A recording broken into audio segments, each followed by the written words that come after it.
2024 was a busy year for disasters in the U.S. From wildfires to floods, there were a whopping 90 federal disasters declared in total. At the top of that list, of course, was Hurricane Helene. In North Carolina, which was particularly hard hit, local and state officials are grappling with the extensive nature of destruction. The extent of the damage is still becoming clear. Yesterday, Governor Roy Cooper described it as, quote, widespread and catastrophic. With damages estimated at roughly $78 billion, it was the fifth costliest hurricane in American history. Today, communities across North Carolina are rebuilding. But in Washington, conversations are taking place that could bring big changes to how disaster response works. And that's because the Trump administration is considering putting more of the burden on states. If you're reinventing the wheel in all 50 states, it's going to come with a lot of lessons learned, and all of those lessons impact people. I'm Anissa Khalifa. This is The Broadside, where we tell stories from our home at the crossroads of the South. This week, we take a glimpse into the uncertain future of disaster relief in America.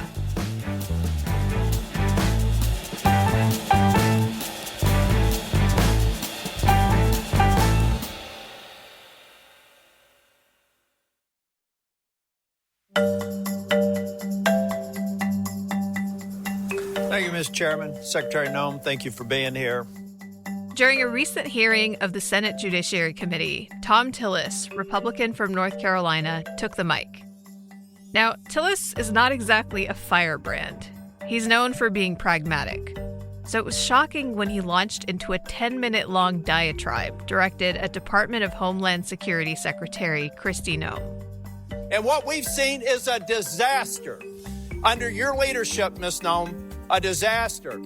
It started with intense criticism of Noem's approach to immigration enforcement. But about halfway through, Tillis turned his attention to how she was running the federal agency that handles disaster relief. I want to talk a minute about FEMA. You have a policy right now that anything over $100,000 has to go through your desk for approval. That's when things got really heated. He lambasted Noem for FEMA's performance in the wake of Hurricane Helene in North Carolina. And at one point, applause spontaneously broke out in the room as he called for her resignation. That is stonewalling, that's a failure of leadership, and that is why I've called for your resignation.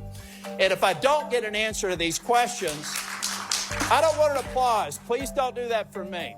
If I don't get an answer... It was a remarkable moment.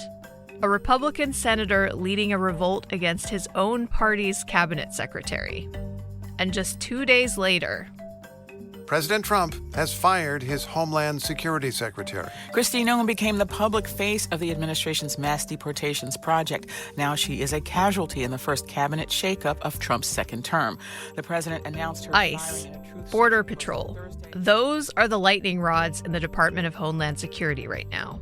But the Federal Emergency Management Agency, that wasn't exactly on a lot of people's bingo cards. So to dig a little deeper, we turn to someone who's been closely following developments at FEMA for the past year or so. Hi, I'm Rebecca Hersher. I'm a climate correspondent at NPR. So I just want to start with a little drama. I wonder if you saw North Carolina Senator Thom Tillis blow up at DHS Secretary former DHS Secretary Kristi Noem last week. I'm assuming you saw that. Yeah, I saw it. Who didn't see it, right? Yeah. What's going on there? Like, why are our tempers at a boiling point right now, specifically around FEMA? You know, there's a lot of frustration and, honestly, anger, and it really stems from something that won't be news to anyone in North Carolina, given what you all have been through in the last few years, which is that disasters hit this country every single year. They take lives and they destroy homes, and recovering from those disasters takes years, and it takes a lot of federal money. And that is just the reality of how the system works, at least right now, is that the bulk, in many places, the bulk of rebuilding money and recovery money for everything from repairing individual homes to fixing roads to removing debris comes from the federal government. And under the Trump administration, there have been these major delays to money that states rely on and that they had been promised in many cases. And I think that's where the anger really comes in. And so elected officials are hearing from their constituents who are in these really tough situations, and they're reflecting that frustration and anger all the way to the top. These massive cracks showing the federal disaster response are only the latest signs of long-standing issues at FEMA. And Rebecca says Congress is working to solve many of them, with legislation that's currently winding through both houses. But the Trump administration is sort of bypassing that system, and they've set up their own council of experts, some emergency managers, some former elected officials, some current elected officials, to make proposals about how to make FEMA better. And that council has been working now for a long time. And there still is no final report, but we at NPR obtained a draft of the report. And so we have kind of a window into what that council is potentially going to propose. In recent reporting, Rebecca and her colleagues at NPR focused on 3 major changes in the draft document. The first would be a drastic reduction in staff, more than half of the agency. So they're proposing losing more than 12,000 positions. Wow. The approach appears to be that reducing staff would make the agency leaner. When we asked experts about that, they really didn't buy it. They said FEMA is already understaffed. It would really slow down the process of getting money to people who need it. All the experts that we talked to said that they couldn't think of a reason why you would ever want to cut this agency that drastically. And if you did cut it that drastically, that people would really feel it. The second major proposed change would raise the bar for states seeking federal disaster funds by redefining what a disaster is. And the guidelines for that are this formula that's based on the estimated damage, the cost of the damage, and the population of the state. And that formula, actually, most experts we talked to agree needs to change because it's outdated. It hasn't really kept up with inflation. And so some of what you see with like more and more disasters happening when you look at the numbers is about the bar ending up functionally lower because we haven't continued to raise the bar for this disaster aid with inflation. What the council is proposing is a pretty drastic raising of that bar. And so some of the people we talked to thought that it was probably a little too high. But I think that this is an example of a proposal where the underlying proposal is actually widely agreed with within the disaster management community. It's just a question of how. What about this third big change that you talked about in your reporting, which is stop using damage costs to determine federal assistance, which, like, I don't even know what that means. It's so Please weird. Explain that. Yes, it's so jargony. This one's really interesting, though. Okay, so right now, the way that you determine how much money a town will get is based on how much damage was caused, which seems pretty obvious, right? So yeah, it makes sense. That is one of the reasons that it takes so long to recover from disasters. There's just a lot of back and forth that has to happen, a lot of paperwork, a lot of calculations, and a lot of actual repairing. Yeah, I'm just wondering, what would be the alternative yes. in this situation, right? What is kind of the better way that's being proposed? Controversial maybe doesn't even capture. It's very weird. It's an idea that people have not thought of before. And the idea is that instead of doing that whole back and forth, there would just be a rule in the statute that would say, when there's a Category 3 hurricane, you get paid this amount. And if the hurricane came, the money would flow. That would be it. And their idea is that they could just make a bunch of rules, a bunch of trigger rules for all different kinds, a Category 3, a Category 4, a tornado, a hurricane that dumps 3 inches of rain, a hurricane that dumps 4 inches of rain, and that you could just standardize it. Does this remind you of like what insurance companies do? Yes, exactly. So insurance companies these are called parametric triggers. Insurance companies use them all the time. So yeah, this is you hit the nail right on the head. Like, this is the FEMA Reform Council trying to borrow from the insurance industry. This idea, when we put it to experts, they were so confused. And what they basically said is, maybe that could be helpful, but the devil would be in the details, and there are some uses where it seems like it would be a big problem, particularly in places that have aging infrastructure where the cost of repairing the damage is going to be very high, and it wouldn't be captured by the trigger. So, as you said, you have spoken to a bunch of experts, disaster experts, about these proposed changes. Big picture, what are you hearing from them about what these changes would mean for disaster recovery? Well, these specific changes the experts we spoke to, sort of broadly, these changes would lead to a slower, less equitable disaster response at the federal level. If these proposals went through, states would lose a lot of the federal support that they currently get. And so they'd have a choice, about whether to step up and take more responsibility or to allow there to be a gap. But are states capable of taking on more of the burden of disaster relief? And is that even a good idea? The program was laden with administrative steps, procedures, and paperwork that essentially they prioritized processes versus getting people back in their homes. More on that after a short break.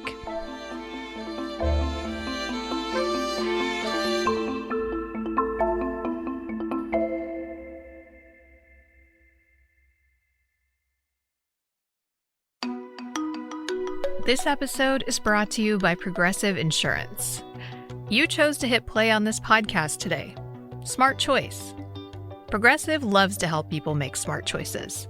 That's why they offer a tool called Auto Quote Explorer that allows you to compare your Progressive car insurance quote with rates from other companies. So you save time on the research and can enjoy savings when you choose the best rate for you. Give it a try after this episode at progressive.com.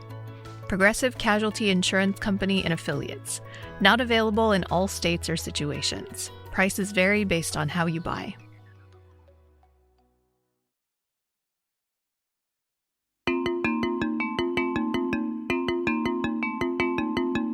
Wren Larson is a reporter for The Assembly in North Carolina, where she covers statewide accountability issues. And this year I've been working with ProPublica to look at disaster recovery after Hurricane Helene and provide a deeper understanding of how the state is responding to the number of homeowners who had their homes damaged or totally destroyed.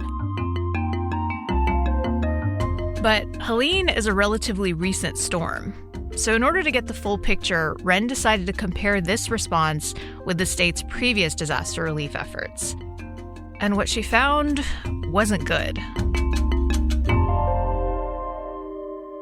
When North Carolina had back-to-back hurricanes hit it in 2016 and 2018, the state failed on multiple levels to get thousands of homeowners back in their homes in a reasonable amount of time. One of the main state-operated programs established during that period was called Rebuild NC. It used federal funding from the Department of Housing and Urban Development to assist homeowners with reconstruction and repairs. During her reporting, Wren spoke to a lot of folks who went through that process. But one woman's story stood out. Willa Mae James is a Lumberton, North Carolina resident. She's 69 years old. She's a retired dietitian. In 2018, Hurricane Florence hit her home, flooding the rafters underneath the floor and molding them from underneath. And she spent years going through the Rebuild NC process. It took so long that when Wren reached out to Willa Mae last year, she was still waiting. At that point, Rebuild NC had relocated her to a hotel, but the work at her home dragged on. She spent 459 days in a hotel. That's 15 months inside, about 200 square feet, waiting for her home to be rebuilt. And she did get back in at the end of September. Yeah, that's crazy. 2018. She's got the damage to her home in 2018. Are these long wait times typical? Disaster recovery programs do take a long time. One study found that on average, it could take about 5 to 5.5 years for people to get back in their homes. But North Carolina had a history of missteps across the process, long wait times to accept applications and prove eligibility.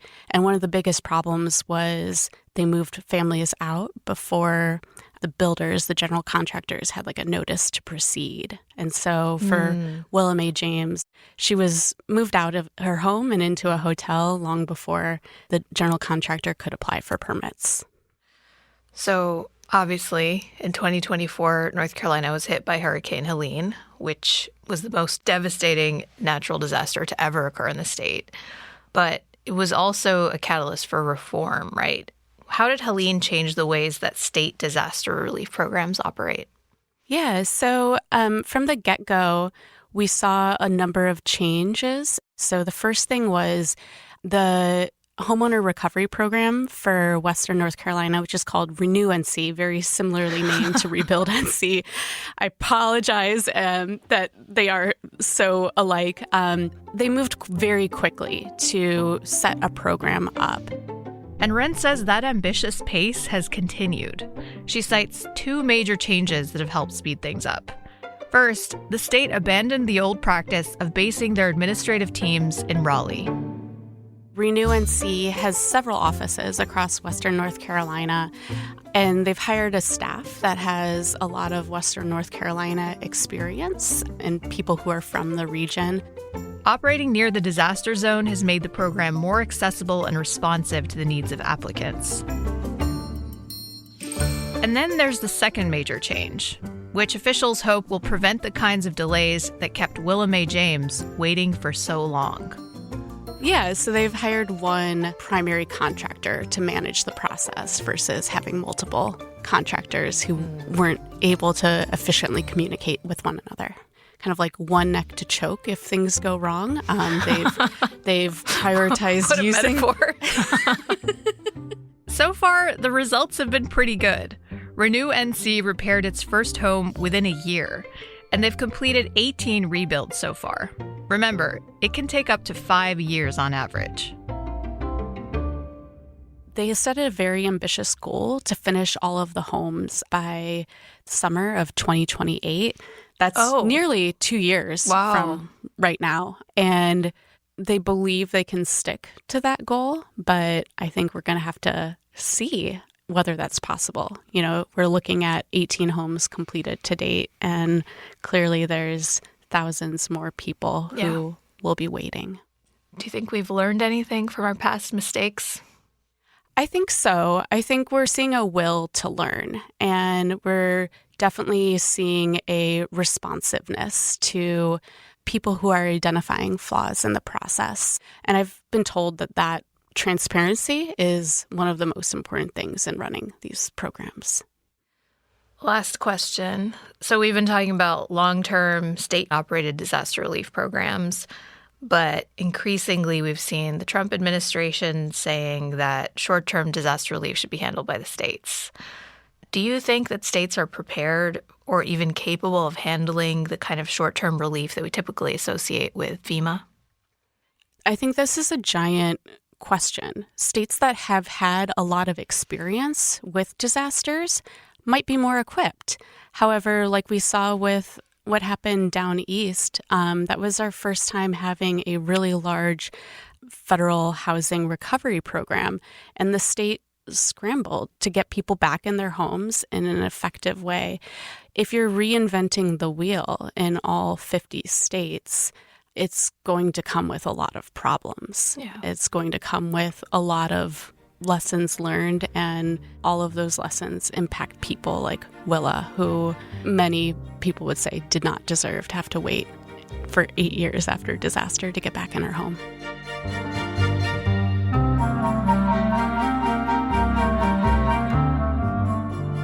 It is highly skilled work, which involves, urban planning and debris removal and individual assistance and all sorts of medical things because, you have injuries and deaths after disasters. It's a very complex field, and FEMA offers that expertise. That's a lot of what the people who work there have.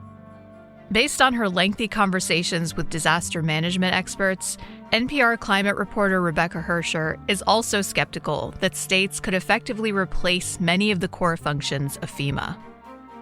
So I think beyond the question of just money, are states rich enough, or were they willing to allocate budget enough to fill this hole if the federal government were to step back? There's, I think, an even bigger question of expertise and whether it's even possible, especially for smaller states, to recruit and retain expertise. And if they can't, then you start to see this sort of shattering of the disaster relief system in this country, where smaller or poorer places just don't recover after disasters the way bigger, richer places do.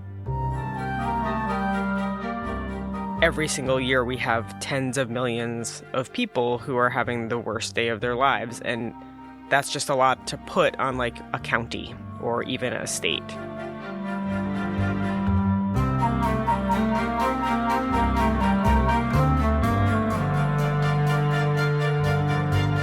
If you'd like to check out reporting from NPR's Rebecca Hersher, we've dropped a link in this week's show notes.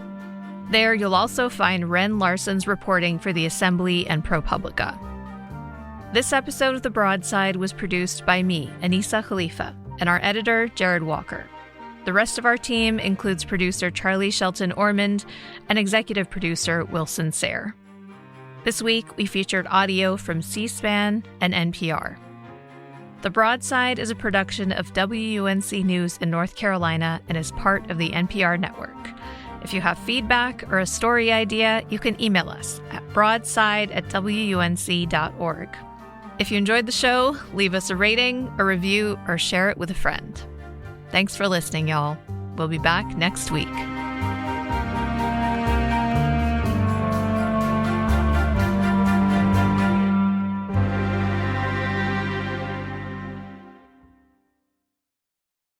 Pluto TV has thousands of free movies and TV shows. You swear? If I'm lying, I'm dying. This is the mindset. Free.